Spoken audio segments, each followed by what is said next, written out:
I want to express my thanks to Miss Ethel Kennedy and Miss Carrie Kennedy for their kind introductions.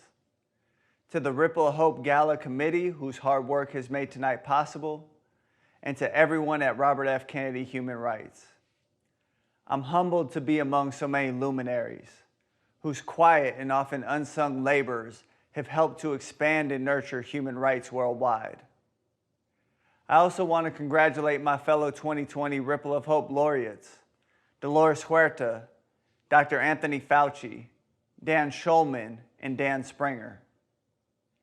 Though I've known of RFK human rights for quite some time, I'm deeply honored to have had the opportunity to collaborate with them over the last 5 months through my Know Your Rights camp on a $1 million bail fund to support local groups working to free people from jails, especially during this COVID-19 pandemic. Know Your Rights Camp was founded in 2016 with the mission to advance the liberation and well-being of Black and brown communities. Though I believe the wholesale abolition of prisons and policing is a fundamental precondition for the liberation of Black and brown folks, my hope is that our recent bail fund partnership has been able to bring a measure of immediate relief to our incarcerated siblings. This is what survival pending revolution looks like in practice, an idea that animated the work of the Black Panther Party for self-defense. As I reflect on what this work, what this honor means to me, I'm reminded of Robert F. Kennedy's June 6, 1966 Day of Affirmation address at the University of Cape Town in Cape Town, South Africa, where he first outlined his ripple of hope theory of change.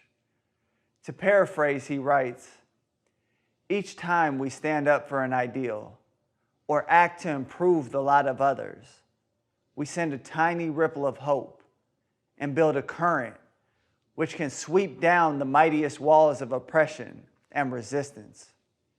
Kennedy's metaphor affirms my own experience, that radical social transformation isn't the result of a once-and-for-all act of resistance by a public figure, but rather the outcome of many smaller acts of courage and care by the people, freedom fighters in the truest sense, that create a mosaic of hope capable of elevating our society and liberating our people.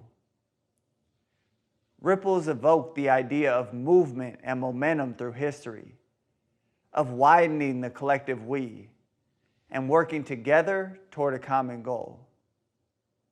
History has an uncanny way of reminding us how the global scope of resistance connects us all, and how the synchronicity of time and space can offer powerful lessons. Just days after Robert Kennedy gave his Ripple of Hope address, Stokely Carmichael first publicly articulated the idea of Black power on the grounds of Stone Street Elementary School in Greenwood, Mississippi, as a direct response to the inescapable terror of anti-Black violence. His indelible words speak for themselves. "We've been saying we want freedom for 6 years and we ain't got nothing. What we got to start saying now is Black power. We want Black power." Carmichael's call to Black power was both a message of unity and resistance, a call for Black people to unite, to recognize our heritage, to build a sense of community, to define our own political ambitions, and organize our own organizations based on freedom and humanity. My hope is that the Know Your Rights Camp and the work we've accomplished since 2016, work that includes legal trainings, political education, and community building, serves as a worthy contribution to this legacy of which Carmichael spoke. Know Your Rights Camp has affirmed for me that young people are ripples of hope, and the current and future builders of movements rooted in love, resistance, and humanity. Movements begin with ripples, and ripples spring from hope, love, and courage.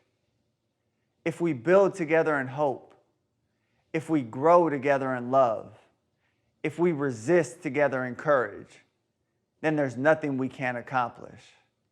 Thank you all for this incredible honor, an honor I share with my siblings in the movement and freedom fighters globally, an honor that demands our unrelenting fight for liberation.